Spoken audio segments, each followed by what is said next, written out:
Hi friends, ఇంకా నా స్టైల్లో సింపుల్గా ఈజీగా ఇంకా మటన్ గోంగూర అయితే చేసిస్తాను. మీరైతే అలా వీడియో స్కిప్ చేయకుండా చూసి ట్రై చేసేయండి. ఇంకా ఆనియన్స్ పచ్చిమిర్చి మంచిగా వేగిన తర్వాత ఇంకా మసాలా చూసారా, చెక్క ఇలాచి ఇంకా ఆకు అయితే వేసుకున్నాను. ఎక్కువ మసాలా కూడా వేయను ఫ్రెండ్స్. ఇంకా కరివేపాకు కూడా వేసేసుకొని మంచిగా కలిపేసుకోవాలి. ఇంకా అల్లం వెల్లుల్లి పేస్ట్ కూడా వేసేసి ఇంకా పచ్చివాసన పోయేంత వరకు మంచిగా కలిపేసుకొని ఇంకా టమాటోస్ మంచిగా ఒక 2 అయితే చిన్నవైతే వేసేసాను కట్ చేసి.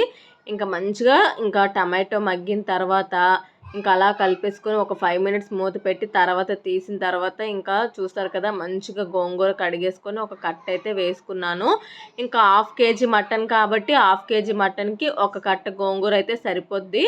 ఇంకా చూసారు కదా, గోంగూర నీట్గా క్లీన్ చేసేసి ఇంకా వేసేసుకొని కలిపేసుకోవాలి ఫ్రెండ్స్. ఇలా కలిపిన తర్వాత ఇంకా మూత అయితే పెట్టేసుకోవాలి. ఇంకా చూసారు కదా, మంచిగా కలిపేసుకున్న తర్వాత మూత అయితే పెట్టేశాను. ఇంకొక 3 మినిట్స్ మూత పెట్టిన తర్వాత తీసి మంచిగా కలిపేసుకోవాలి. ఇంకా చూసారు కదా, మంచిగా మగ్గిపోయింది గోంగూర. ఇంకా ఇలా గరిటతో అయితే కలిపేసుకోవాలి. ఇంకా నేనైతే మిక్సీలో అయితే వేయను ఫ్రెండ్స్. మిక్సీలో వేయకుండా గోంగూర ఇలా ఉంటేనే నాకు ఇష్టము. ఇలా కూడా ట్రై చేయండి. మిక్సీలో వేయకుండా ఇలా సింపుల్గా చాలా బాగుంటుంది మటన్ గోంగూర. అంటే గోంగూర తినే ఫీలింగ్ అయితే వస్తుంది మటన్ గోంగూరలో. ఇంకా అందుకని నేనైతే చూసారు కదా, గరిటతో అయితే అలా అదిపేసిన తర్వాత ఇంకా మటన్ అయితే వేసేసాను.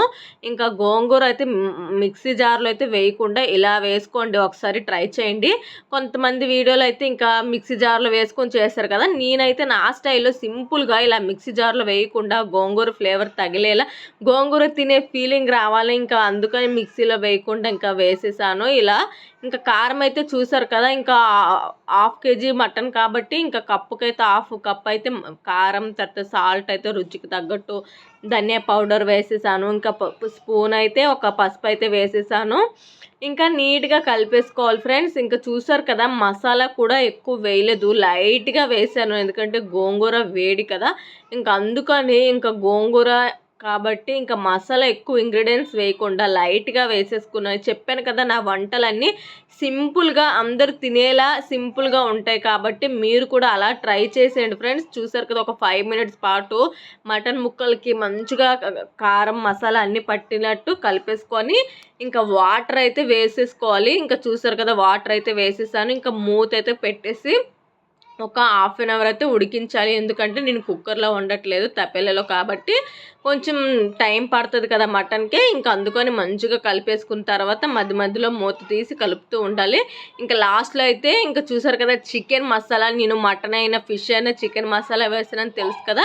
ఇంకా లాస్ట్లో అయితే ఒక 2 స్పూన్లు చికెన్ మసాలా వేసాను. చాలా బాగుంటుంది ఫ్రెండ్స్. ఇంకా వేసేసుకొని ఇంకా కలిపేసుకోవాలి. మంచిగా కలిపేసుకొని ఒక 3 మినిట్స్ ఇంకా అలా మూత పెట్టేసుకొని ఇంకా మూత పెట్టేసి ఇంకా 3 మినిట్స్ తర్వాత తీయండి. ఎంత స్మెల్ ఎంత బాగుంటుందో అసలు. ఇంకా చూసారు కదా, సింపుల్ అండ్ ఈజీగా ఇంకా మటన్ గోంగూర రెడీ అయిపోయింది. మీరు కూడా ట్రై చేసి ఎలా వచ్చిందో కామెంట్ చేసేయండి.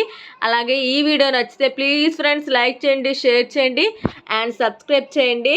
Bye friends. చూసారా, మటన్ గోంగూర అసలు ఆహా అనిపించేస్తుంది. Bye friends.